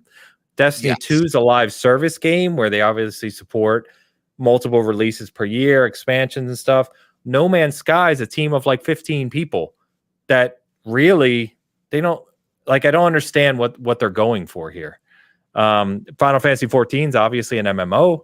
And then for Cyberpunk, you have a new expansion that came out and obviously the 2.0. But again, community support is a weird way to name. It's almost like half ongoing game. That's and the ongoing game category to me speaks more accurately to community support. You're engaging and keeping your game alive with the community. I don't know how Cyberpunk's in there. And again, I could see that. So, but the definition, over Fortnite and others, the definition is recognizing a game for outstanding community support, transparency, and responsiveness, inclusive of social media activity and game updates / patches. Cyberpunk's done a really good job of like writing that ship, writing the original sin, right? Of Cyberpunk. So like, I could see why Cyberpunk 2077 is there. I can totally understand why Baldur's Gate 3 is there. They literally launched this game with the help of their community. Final Fantasy, what is this, 15? 14, sorry. It's the MMO. An extensive MMO that's been around for but that's now. What I'm saying. Like, what are you going for here? Is it actually the support team and what their work? Is it expansions? Is it live service delivery? What is it? I think it's a little bit of everything. I think it's a little bit of column A and column C there. Okay. And then Destiny 2, like, you talk to anyone about Destiny 2, it's a bad year for Destiny. So I don't know why that's here, especially considering, and then, you know, it sucks because I've talked to Liana and some of the people over on that team, but, you know, a bunch of that team just got let go. And it's like, you know, then they throw them up for best community support. It was like a slap in the face. Yeah. Jeff, read a fucking room. Like, well, we're gonna get to the funny one was the esports coach, right? Where the guy's like, I didn't even coach this year. What are you doing? Really? Oh, God, you didn't see that? Yeah, I saw that. I don't know any of these people. None. I think either I'm too old or they do it just for engagement and clicks, which I think like that whole future class bullshit. Like it's just to bring people to them, not the other way around. I don't think it brings attention to any of the actual content creators in a meaningful way. I think it's just to support Game Awards and not the other way around. I have no respect for them. Fine. The category, I mean. Yeah, I know we've got a lot of categories. So there's 37 categories. So I'm trying to be conscious of the fact that we're cruising. Yeah. Best debut indie. I have played exactly 0 of these. Venba is fantastic. That actually speaks to me. It really does speak to my childhood, which is nuts. Cocoon is stellar, and I can't believe I'm almost there. Like I'm about to beat that game. I didn't know. Cool. I've heard it's excellent. Yeah. Dredge, I've heard nothing but great things. Pizza Tower. Dredge got a 9 from us. Eric reviewed that one, loves it. Yeah. Viewfinder, I hear nothing but good things. So solid list. Okay. Cool.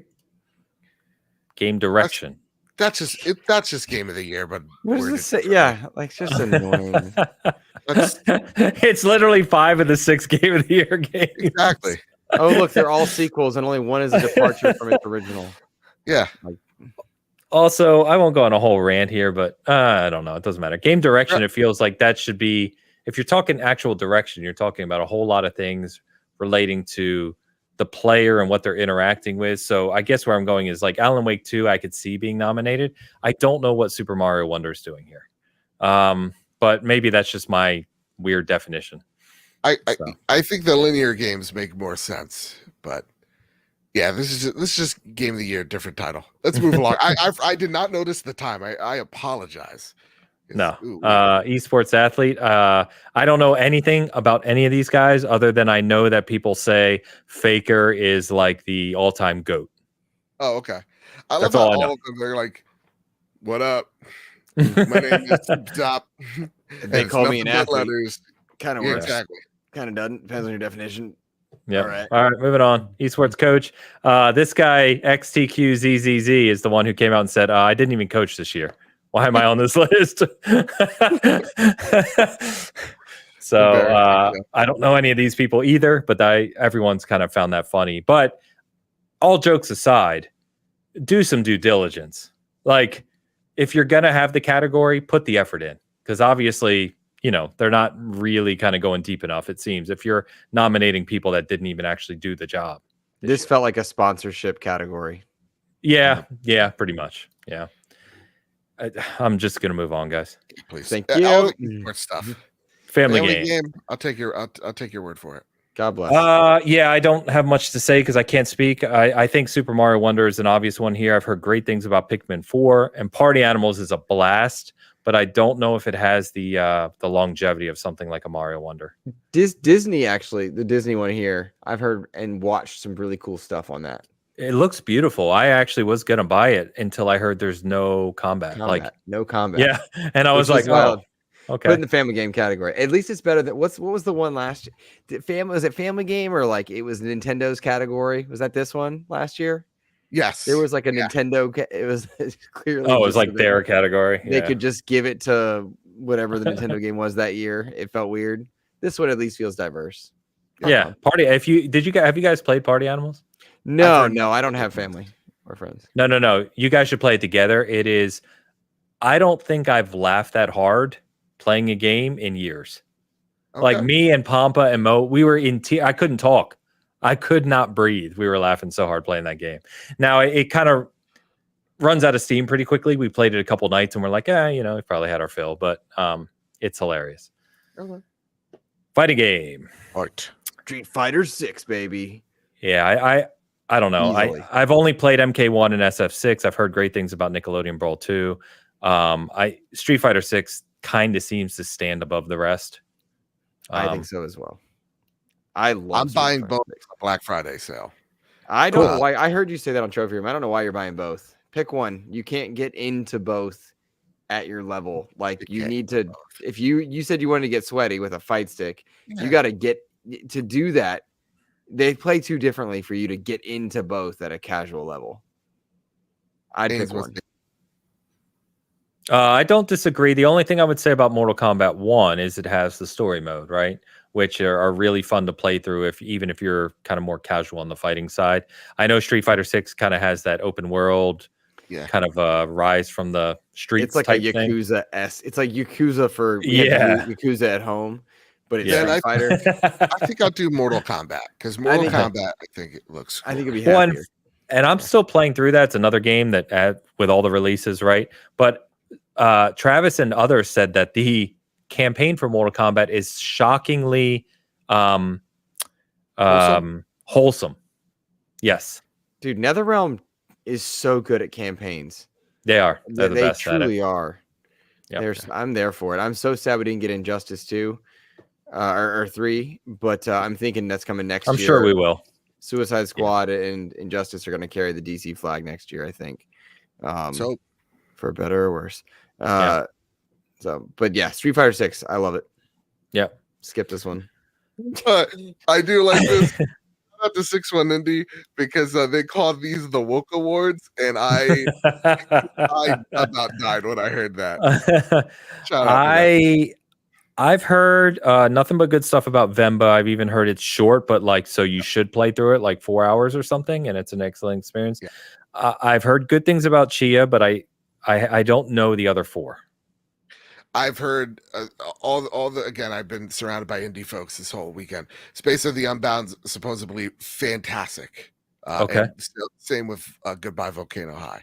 So Goodbye Volcano High is the one that when they first showed it was at the PlayStation event. Yep. It got like a lot of jokes about being like furries and stuff. Yep. Yeah. Not my game. Game of the year we covered already. I'm skipping past that one. This is best independent game, separate from best debut indie game, even though three of the games are the same. But you add Dave the Diver and Sea of Stars here, with obviously Dave the Diver being published by Nexon or funded by Nexon, which obviously there has been a big debate around it not being indie for that reason. Yeah. Well, go for it, Luke. Sorry. Well, the frustration I think comes from everybody is like definition, because Ascendant Studio made Immortals of Avium. They were published by EA, but they're an independent studio. What does that mean? Because they clearly operated with a budget that they had themselves, not EA per se. They had themselves. They're an independent studio, though. Sea of Stars, Thierry Boulanger, masterpiece, made The Messenger. Then he makes a Sea of Stars, another masterpiece, being funded by his own projects. What does it mean? So we talked a little bit about this on the trophy room. We're Is about that to a show enter you like host? this. Yeah, I think you've heard of it. We're about to enter this like really weird stage of like what is an indie game and how that's going to morph in time. Because like, are we talking about the scope, the scale, like budget, or are we just talking about this is an independent studio happens to be funded by, Mhm. some type of like would a Devolver game, for Right. example, be here? Yep. Would Cult of the Lamb be here this year? Because Devolver is, a publisher, and although I believe Cult of the Lamb is their own studio, they're not owned by Devolver. They just made a deal with them. So like, would that be here? Is that a double I game? So like that's the weird category that's gonna shift and Well, and evolve. Baldur's Gate 3 is technically an independent studio, Larian. Mhm. Yeah, Yep. and Baldur's, and so many people, when I'm like, okay, Dave the Diver, not indie. Where's Baldur's Gate? People showed me charts. It's like, this is the pie graph you gotta follow. Yeah, it's like a Vizio. Yeah. And it's an indie game. So like we're about to see like triple I indie games start to roll out. It's gonna be interesting. This is just off the cuff, so if this is stupid, feel free to tell me, as I know you will. But wouldn't it make more sense to somehow define more of a single A, double A, triple A category? Budget Or under X. maybe triple A is kind of everything, but maybe single A, double A, or does that then slip into the other categories? Because a double A game can have best art direction, for instance, right? So it's like, I don't know how you kind of call out these smaller games unless you just put them on the same footing as the big boys, but then that has problems too. Yeah, it's going to be really interesting. So I think this category this year is like the pain point, the growing like point that hopefully Jeff will learn from, and we'll get those answers soon enough. It just won't be this year, maybe even next. Yeah, I like how I came up with an idea. It said, "Tell me if it's stupid," and then basically, as I was talking, I told myself it was stupid. So I course But it's a corrected confusing topic. It's a genuinely confusing topic because again, well, Larian, Ascendant. I think Joe said one or two that, like, what is independent? What does it mean? You know? Yep. Just independent studio. Yeah. Moving on from mobile. Best multiplayer. All right. I picked Diablo.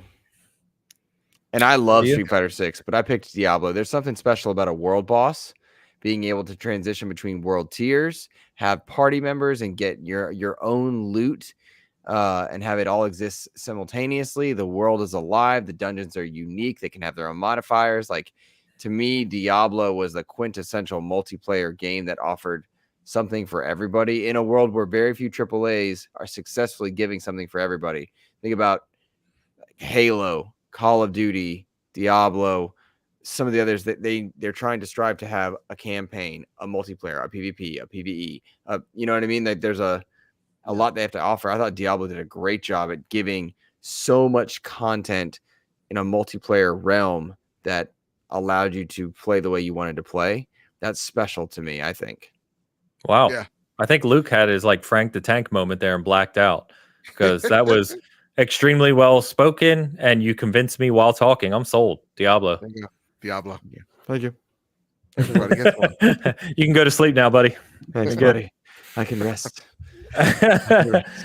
Best narrative. So I guess the big question on this one is, should an expansion be up for a game award? Yes. In this category, I think you're okay. Okay. I think you're okay because it was dedicated to be its own narrative in a game, and it's a complete narrative. It's not like a 1 to 2 hour thing. No, it's fantastic. Yeah. I think that allows it a bit of leniency and understandability in this particular case. I do think, again, they would do well to you roll your mouse cursor over best narrative and it's got the definition or the definition that the judges were to adhere to. I think that would be helpful. Yeah, it's all. I know it's on their site. I just don't have it up. But I think how else do you give credit to something like a Phantom Liberty if not a best narrative type of award? Because there's a lot of deserving credit to be given there, but it is not a new game. It's also not necessarily no. ongoing. I know in what we're talking about with season gaming that we're going to do is we're going to actually have a category for best expansion. Yeah. Or We have that DLC, like content delivery beyond live service, right? Like an actual addition to the game. Gotcha. Yeah. I think it deserves to be here because it is a meaty experience. If this was like an hour and we're done, but it's definitely not that. So I think Phantom Liberty gets to be here, but it doesn't get to be in the overall like game of the year. Yeah, because it's not a game technically. Yeah. I sadly I can't really speak to this one, guys. I adore Phantom Liberty. I think it is spectacular. I reviewed it. I haven't finished any of the other 4, so it wouldn't be right for me to talk about narrative without doing so. Agree. Oh man, I have finished. Yeah, I finished. 3 of these games on this list, and Which ones? sorry, two. I'm looking at Alan Wake wantingly. Cyberpunk and Marvel's Spider-Man's fantastic. And again, I say this, I'm like 2/3 of the way in Alan Wake 2, and it's already my favorite narrative. Like they just got to nail this landing because they are asking really great questions. They're following the rules of the world really well, and it's the good type of loss, like of what the hell is going on here, but not in a negative way. It's like I want to find out. Yeah. I'm in the same boat. You're further than me, but I already feel that. Yeah. I think I'm 9 hours in. I am a little bit ahead of you, just a little bit. Yeah, it's good, man. It's real good. I've heard from many people that Baldur's Gate 3 is awesome in this story space. I don't know if it having so many paths in its story impacts it here. Whereas Phantom Liberty and Alan Wake and stuff tell a much more defined narrative, which I think Final Fantasy and Spider-Man do as well. And I've heard people really like Final Fantasy 16 once you get if you enjoy the gameplay aspects of it, which is what turned me off. But if you do enjoy that, I've heard the story that it takes you through is really strong. So it is. Yeah. Cool. That's another one I'm like 3/4 of the way of beating, and I need to get finished with it. That type of year. Really good. Yeah. Best ongoing game. Fortnite. There is no competition here, whether you like the game or not. What has done what Fortnite did? They just did 45 million players concurrent by re-releasing their original map. Worked. And no, but that's not. It's not how many players did a game earn. It's best ongoing game. And before we diss the whole releasing old content, Halo Infinite just brought Halo 3 stuff. Modern Warfare 3's entire premise is bringing back old maps, which, by the way, shout out, amazing. Bringing back old content, I don't think is a bad thing. I don't think. I'm not saying it is, but I'm saying you made it sound like they hit this player count, which they did, which is absurd. I agree, but that's not what the category is. Well, I don't know that Cyberpunk should be in here. Yeah, no, it shouldn't. It's not an ongoing game. Yeah, to me, it's a confined experience, and you could replay it multiple times, but it's a confined experience. Genshin Impact does something special. I don't know. I'm not educated enough on Genshin to speak to it. I just know that it does something special, and it does have a community that is rallying, and it carved out a niche in an area that I didn't expect it to. But Apex Legends, I don't know that has moved the needle in the ways that it once did. Fortnite continues to move needles despite people coming for its plate every time. It keeps eating well. And Fortnite definitely belongs here, no doubt. No, I'm not even a fan of Fortnite, and it belongs here. I hate the game, fan, by the way. I wish you enjoyed no build mode. It's such a boring game to play. I just can't do it. It's so boring. I hate that. I enjoy it. I would argue 2 games here. One that I can speak to intelligently, one that I've only heard from many people who have yelled about it. The one that's being yelled about is World of Warcraft. Yeah. Which we have multiple people at SG, Eric, Steve, Zach, I believe, that play World of Warcraft a lot, like a ton. And then I've seen other articles about how is World of Warcraft not here because of just what they've done and delivered and turned around. Like World of Warcraft was kind of on this down arc for a while, and it's just in a completely better place now and only going to further escalate from what I understand with after BlizzCon. So I would say that probably deserves, maybe take Cyberpunk off the list. I agree with you. It's not an ongoing game. That's kind of silly. The other one, what I'm going to talk about is Halo. And I don't think it should win necessarily, but I would say that what they've done with Forge and what they've delivered from a game building prospect for an ongoing aspect certainly deserves some recognition to be nominated. And that goes beyond all the seasonal content and everything else they've done. They've released something like 48 maps this year in 1 year, which is unheard of. No multiplayer game out there has done that. But even if you put that aside and just say, hey, that's part of seasons and live service delivery, Forge is special. And I know I talked about it leading into why it was going to be special. You have people creating Pokemon within Forge. You have people have created a tabletop RPG within Forge. It is wholly unique in the game creation space. Like Fortnite has level builder. Obviously, like Roblox and stuff is out there. There's some other things, but Forge is really, really special. And so I think it deserves to at least be nominated. I could see it not winning. Maybe Fortnite wins, but that's what I'll say. That's my The turnaround that they've done on that game should be applauded at the very least. It should be nominated. Yeah. I agree. It should be nominated. And I will tell you, I look forward to when my gaming group goes back to it. We're not there yet. We just now getting into Modern Warfare 3 and the massive amount of PvE and PvP content there. But I'm anxious. Firefight hasn't yet arrived, if I'm correct. Nope. Should be probably next month or two. And I think that's right when I'm gonna want to play it. When we're ready for a break from Modern Warfare, right when Fortnite's new season arrives, and we'll be making some choices about what we want to do. We'll look at battle passes, but I'm excited to go back to Halo. I really am, because the best part about Halo's multiplayer is the battle passes don't go away. That is something everybody should adopt. And a new one this just came out this week for free, a new 20 tier one. But definitely at least jump in and play the Halo 3 playlist. It's a blast. Revisiting those maps that are all incredibly well done, by the way. It just brought back a lot of memories. Really cool. 3 was a multiplayer. Reach so much better. Well, you and I agree and stand alone. I think 3's overrated too, which is uncommon. Wow, look at us go. Oh, look at us all agree. Three of us. All agree. Oh, wow. We're getting downvoted to hell. That's more controversial than arguing for Hogwarts, is saying 3 people saying Halo 3 is overrated. Anyway, you guys want to touch on this one? Man, I get what they're trying to get. I know you're biased here, Joe, but there's some good names there. No, I don't think he's biased. I think there's just the only one I don't know is Neil Newborn. All the rest, I know their performances were masterful just from coverage I watched. I just wish there was 2, one for male, one for best female. I understand what they're trying to do here, but if you're going to do that, then put more people on there. Make it so that 2 people can win. Can I ask a question? Yes. Before you make your point, I'm tired. Or I can't think of it. I look at this list and I'm like, yeah, I get it. Were there women on the caliber of Melanie Liburd or Cameron Monaghan or Idris Elba that are not that did something this year in a narrative that I'm forgetting? Silkenit says Amelia Tyre was snubbed so hard. I don't know who that is, so please. So she's the legit narrator on in Baldur's Gate. So she's the one that's telling all the actions. Emotions. That's a good take.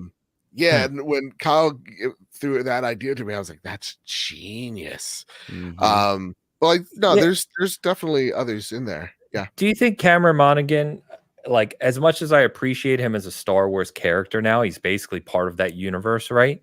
Do you think his performance in terms of acting deserves to be here? It was good, man. It was. Was it okay? Maybe I've got only. I think I'm 20 hours in, so I haven't finished that one either. I'm about that on every damn game this year. He's not on my list, but he is so beloved in the fandom that I understand. I'm not upset that he's not or that he's here. I just think Nasir Dalal, who voices Boda Kuna in Survivors, gets it over Cam. So I'm the other way. I think Cameron Monaghan rose above bad writing. And really? Boda Kuna sucks.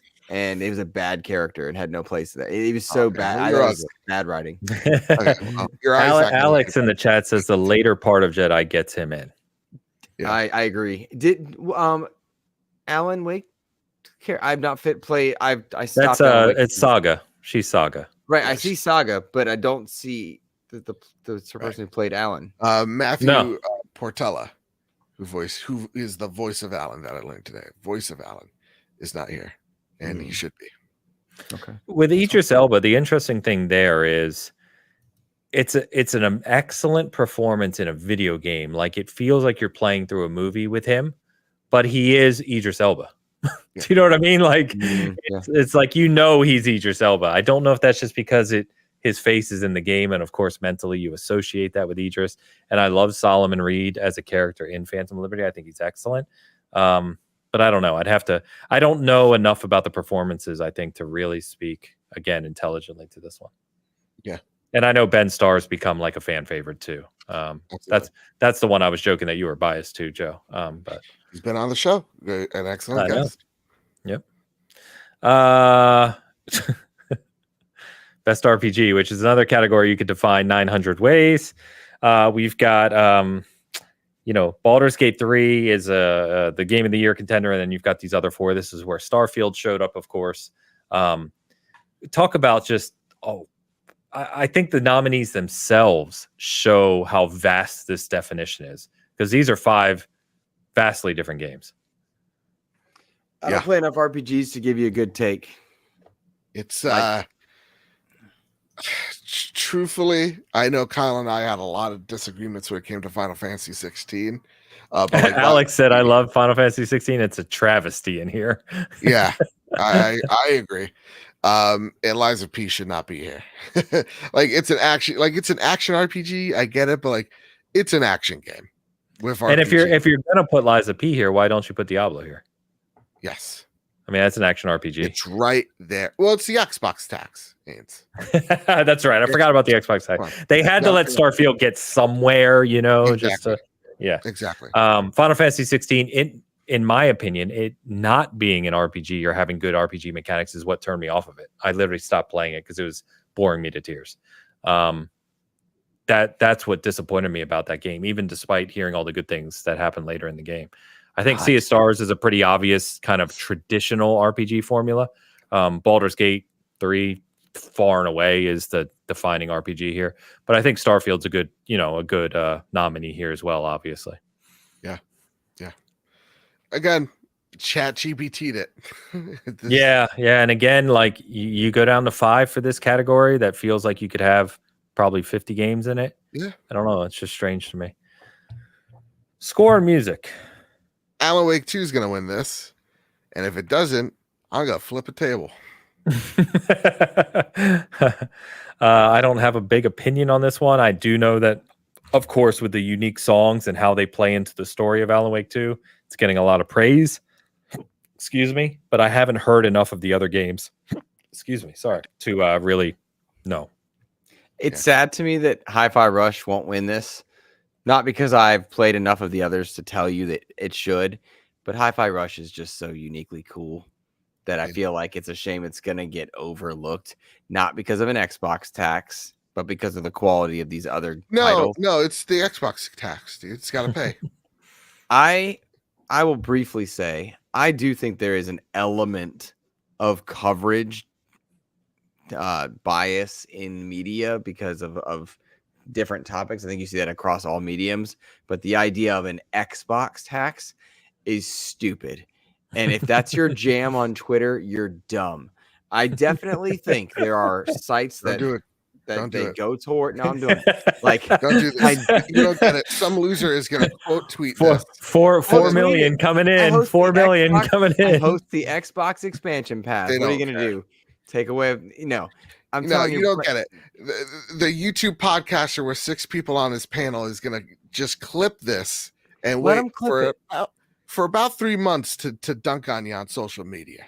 I'm willing to handle that. I'll tell you right now. That's what I had to go through.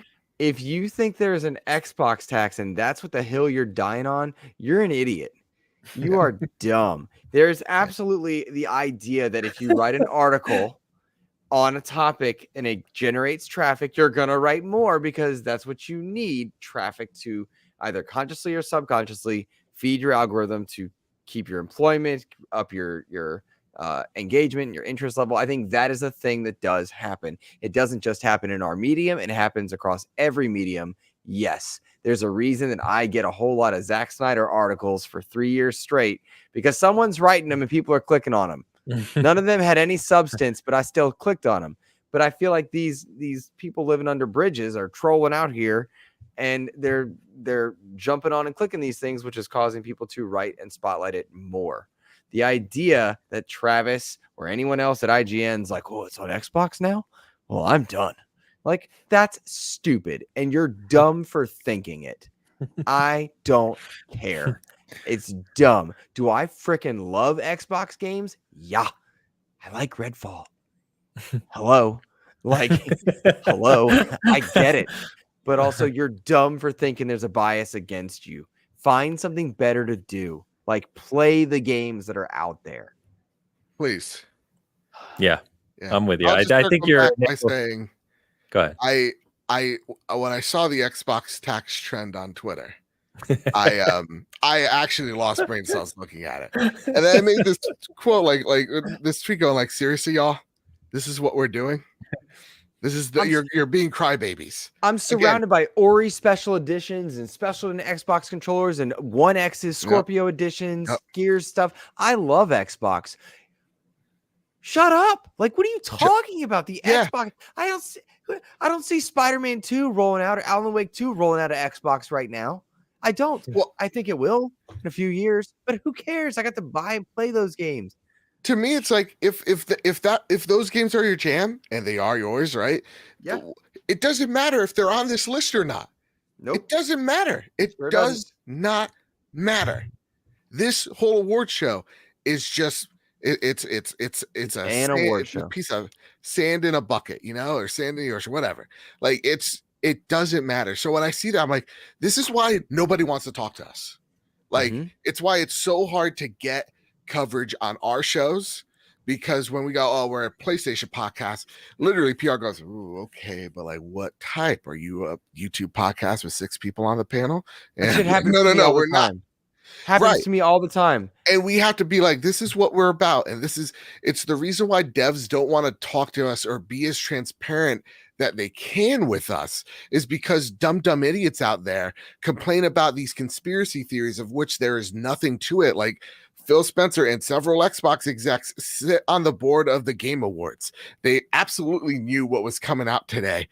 They knew it. They don't care because they only care about the traffic coming into the awards so that they could throw you on Game Pass. That's it. They're going to throw several Game Pass ads at you, a cool little Xbox reveal, and walk away. And you're going to be none the wiser. You're going to be so happy with it. That's all they care about. They don't care what studio's going home with what award.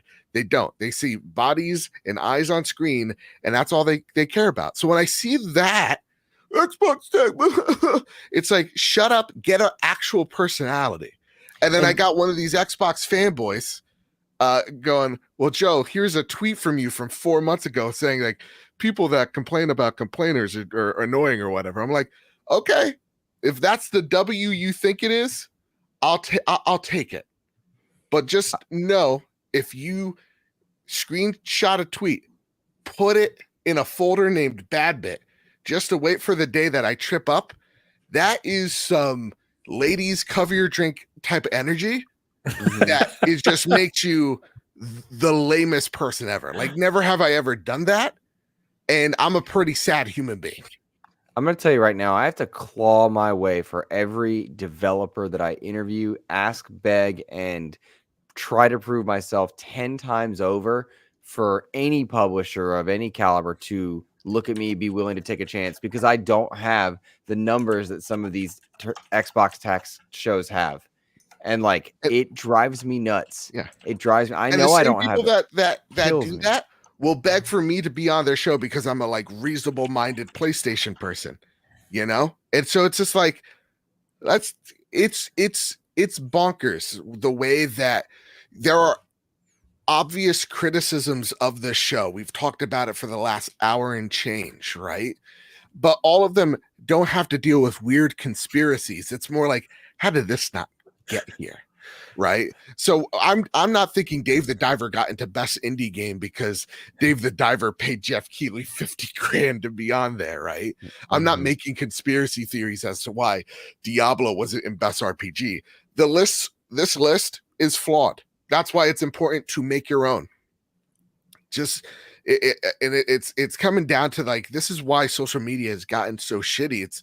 It's the reason why game coverage has gotten so shitty too. It's like we're all following this algorithm, or else no one shows up, and the algorithm calls for blood constantly over shit that no one can prove. Everybody goes, IGN has a PlayStation bias. Fucking where, idiot? Like, where?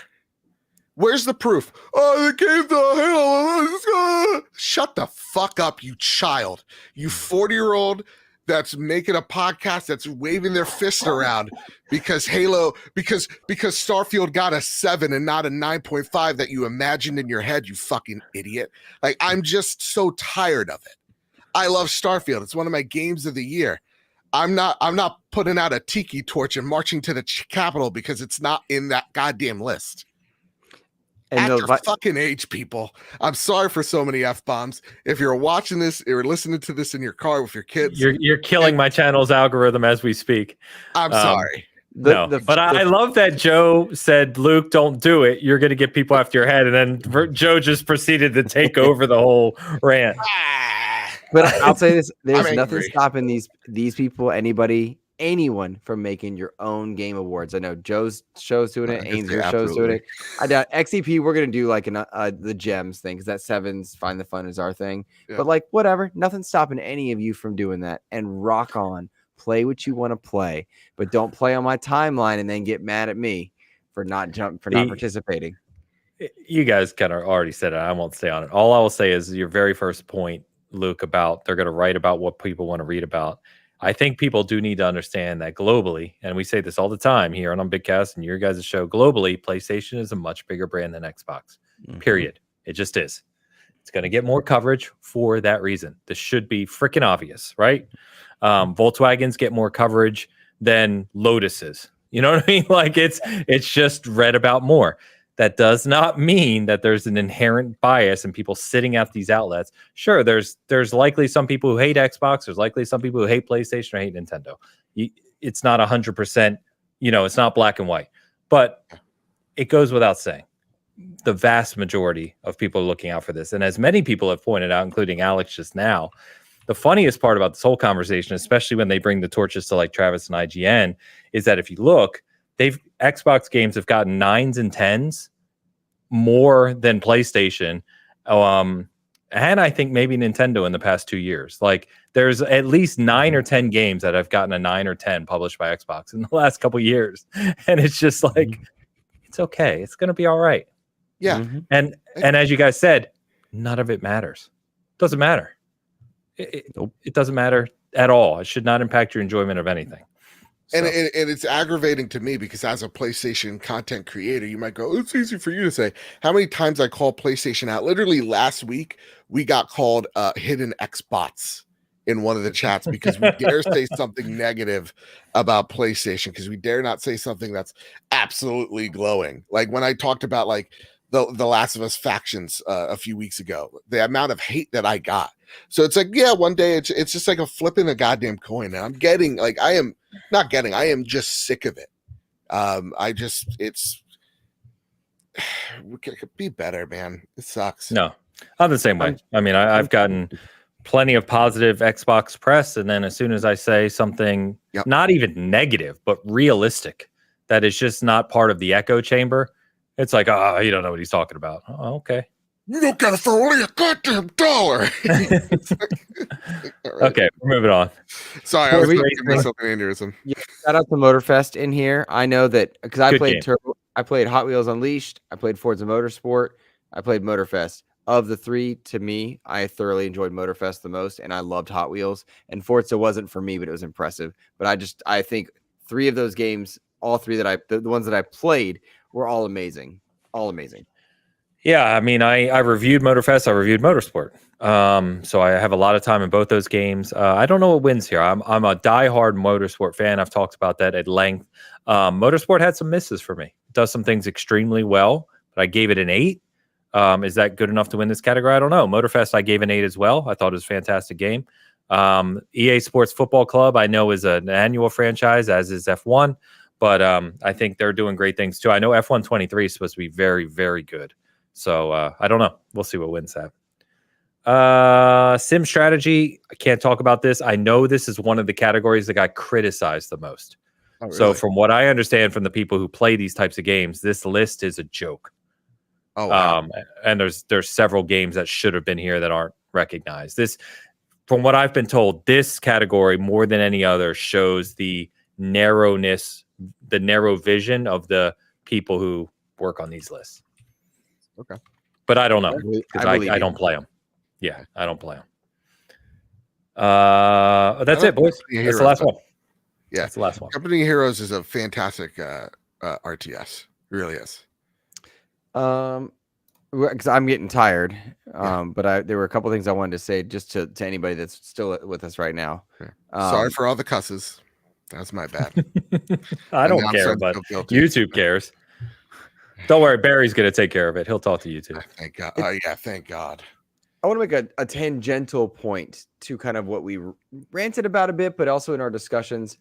I've had a lot of fun this year, and I'm the fun guy. I know that. And I know I have eclectic taste in some cases, but I've had a lot of fun this year with games. Most cases, sure.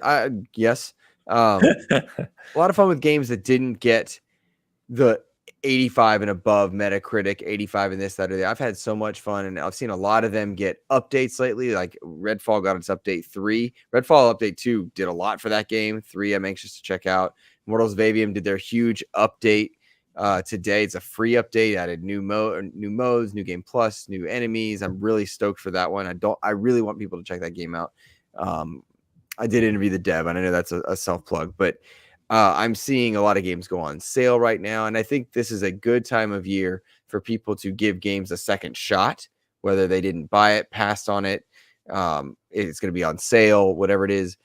I've seen a lot of that happen. I really enjoyed the Modern Warfare campaign. I know a lot of people didn't.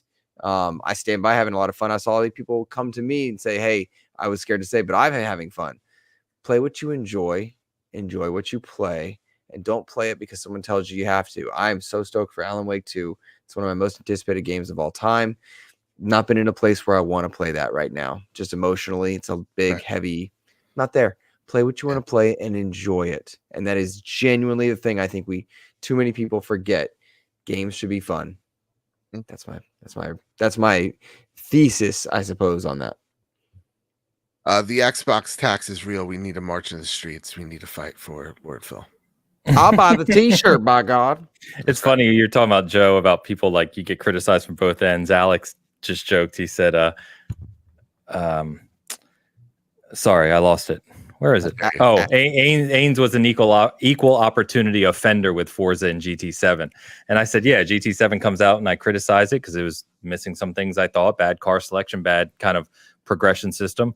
Suddenly I'm the Forza biased Xbox guy. Forza comes out, I review it, I give it a lower score than some others, and now I hate Xbox and hate Forza. It's like, yeah, whatever. Yeah, it's and as like we go into next year, we got to actively, at least it's how I've been thinking. I got to actively think about how I'm going to be doing coverage and how I interact on the social spheres is going to drastically change, because like truthfully I can't take it anymore with this like type of just how volatile it is on social media, on just literally anything and everything.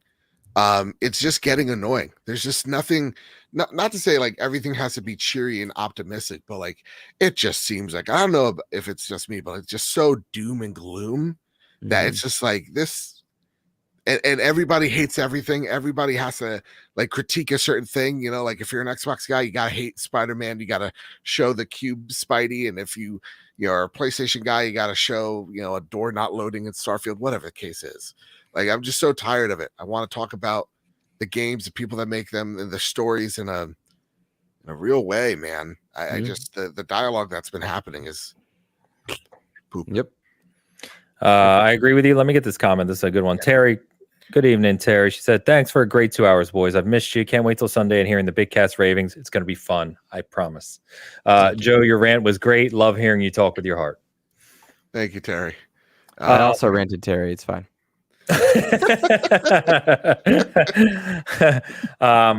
Yeah, Joe, I would say you guys might have noticed I've kind of not been as active for the past few months, and that's for a number of reasons we've talked about. Part of the reasons the show hasn't been every 2 weeks, super busy in real life, and just like that step back and just realizing, yeah, there's so much nonsense here, and it's gotten worse with X becoming X, and just the algorithm is a disaster there. And what I've really focused on, honestly, and behind the scenes is just optimizing SG. Like our traffic is really strong right now on the site. Almost none of it comes from Twitter because Twitter is a waste of time for traffic right now. And, just keeping Bitcast going and stuff like that. And I'm with you, Joe. I just like, there's so few meaningful conversations I have on the social space now, which is a shame. It shouldn't be that way. But there's just so much noise. And I feel like no matter how much I mute people and ignore people, it finds a way through the cracks. It's very annoying. So I agree with you. We already were, I think, a voice of reason in that space, the three of us in our shows. We just need to keep plugging away and doing it and working together on it. And the one thing that we're doing with the trophy room is back in April, I'm like, we got to really start growing our Discord, because I really want to one day just abandon Twitter and we could just have this hub where it's all like-minded, great folks that want to celebrate PlayStation and games and all that jazz. The kumbaya thing. And we don't have to worry about Twitter because it's a joke now. You're absolutely right. Episodes used to get on Twitter hundreds of clicks, boop, boop, boop, boop, boop, on a single post. And now it's like, you're lucky if you get a dozen. Like, the traffic is abysmal. So it's going to drastically change the way we operate, and hopefully for the better. Because I can't take Xbox fanboy 720 going at PlayStation forever, 420 anymore. I just can't do it. Yeah, GTA driver. I mean, Discord is social media, sure. It's just, but it's curated, right? So you kind of own that platform. People come to your platform. So all of us run one. So there's a season gaming one, there's a trophy room one, there's an Xbox expansion pass one. Obviously, we would encourage all of you to check those out and come hang out. There's good conversations, good people in all of them, and they're curated, right? You don't get any of the nonsense we're referring to there. So just good conversations and a lot of good things going on in all of them. Alex, shout out to Alex, who he says it's been great helping SG with review coverage this year. Alex is a rock star. He's been absolutely incredible addition to SG, and done a number of big games for us this year. He's literally a rock star. I think that's it. So shout out to him too. I know it's past your bedtime, buddy. It is. Yeah, we'll go ahead and get wrapped up. There's a lot of other things we want to talk about, but we'll come back soon, boys. Let's not wait 6 weeks again for real this time. Let's come back. 2 weeks. Yeah. 2 weeks. And Ames using a typewriter to talk, by the way. He's still in the 1920s mindset for everything. Rob gave me a shout out. Where did that come from? Because I'm hearing the click clack. You were actually hearing mine, but we have the same. I was going to say, I wasn't typing. We have the same keyboard now. Fair enough. But I'm going to use Rob's. I mute when I type. I'm considerate. I'm not. I'm gonna use Rob's comment to plug XEP as we do our roundup for goodbyes. Rob says that he really appreciates the community episode format for XEP, much like everybody that's trying to kind of find their way through algorithms and stuff. We're trying to figure XEP out, but we stumbled into something with our community episodes for our monthly patron show that has just been a joy, and it kind of cites, Joe, you're talking about Discord. I lost with X being what it is. A lot of what I had like 4,000 followers and stuff that were really active with my timelines before Elon kind of took over, and I kind of lost that. And as a result, XEP suffered. And going to Discord, taking a step that I wasn't wanting to do, taking a step I didn't want to do, and having that be a special place, like every morning we're good mornings, how are you? It's become a true friendship for so many, and that community episode format kind of just happened. And it's really been a nice boon and a nice uplift, because you heard our rants, so frustrated and angry in the gaming space, to have people that are actually positive, that just want to play games, that just want to celebrate. We talk about everything, and it's a really cool place. So I appreciate that. And I will point people to XEP, the Xbox Expansion Pass. I just put out today an interview with Brett Robbins, who COD, Dead Space, Lord of the Rings, Return of the King back in the old days. He made those. Like he made Immortals of Avium, which flopped on release. They had to lay off 30% of the studio. He talked to me about those layoffs. He talked to me about the troubles of the Xbox Series S. He talked to me about why they weren't on Game Pass and PlayStation Plus, whether they should have been, whether they're going to be, dropping new updates. He talked to me about everything, all the stuff that I thought they wouldn't talk about. He did, and he was such a cool dude. Shit. And I'm a fan of Immortals of Avium, so it really felt good for me to get to tell him that. So I'll tell you, please go listen to that, because I haven't. My wonder is if it catches fire for those reasons I mentioned, but it's a really good interview, really and truly. And so I hope people do listen to it. I will. Thanks, man. I'm not saying that this time. Thank you. And now that I'm driving once in a while again, I'm listening to shows again. It's great. They're allowing you to drive. That is so. That's great. That's great. I don't want to, but I mean. Yeah. But in short, please check out XCP, guys. It means the world. So yeah. Please go. Dragons. Honestly, check out his stuff, please. Yes. Dragon's Angel says, "This is my first time to this show, not SG. I enjoyed the conversation. Thank you, gentlemen, for a great evening. I'll be looking for the next episode." Thanks, Dragons. Thank you. You go last. Remember, you got to do. I do that. Right. It's been 6 weeks. Sorry. No, every Sunday, big cast. You know this if you're watching this show, probably. This week's upcoming episode will be a lot of fun. So if you haven't been following Big Cast, back in like June, we made a Game of the Year award bet for the Video Game Awards. We knew betting that early would be risky because obviously a whole bunch of games had to come out, et cetera, which is why we did it. When the nominees, we've been joking for months about whoever loses the bet has to play a game that the other three choose. No matter what it is, they have to play it. So it's been this kind of running joke. Or just play? Well, we're deciding on how long they have to play it, because obviously some games are 2 hours, some are 100. So anyway, so we've been joking for months about this, and the running thing was I didn't have Baldur's Gate 3 on my list, so I was screwed. So me and Travis looked like the losers, and I had Resident Evil 4 remake on my list, and everyone, all the three of them were picking on me, saying there's no way that's going to get nominated. Well, how the turntables have turned. Yeah. So me having Resident Evil 4 on my list made me win and tie with Dan and Hogue, and Travis has lost officially. So it's going to be a very fun episode on Sunday. I've got some things planned, but it'll be fun. So I hope you can hang out with us. It's every Sunday, 11 a.m. Eastern on this channel. And then other than that, I would just say, check out the site. Come by the Discord, as Luke was saying. The community is great on the Discord, and the site has been doing really well. We've done so many reviews this year. Just a lot of cool coverage to check out. So other than that, I will hand it off to Mr. Trophy Room. We were going to talk about the PlayStation Portal. Well, next time. Yeah, next time. Let me tell you something. This is I love this thing, but it's a thing that I love that I can't solely recommend. Anyway, I'm spoiling the Trophy Room. Listen, if you like me, at Mr. Badbit on Twitter, at PS Trophy Room on Twitter, please make sure, again, the algorithm's real bad, but we still want to do our award show that we do each and every year. This year, rebranding it to the Platties 2023. We're all about celebrating games, the developers, the studios, the people that make them, and we love when we get to see see a star is retweeted, because it shows that they know, they see. It's an acknowledgement. It's like a nice little, great little thing to see. And it's awesome to note, when we first did the first Trophy Room Awards way back when, we got 100 votes overall in the span of a month.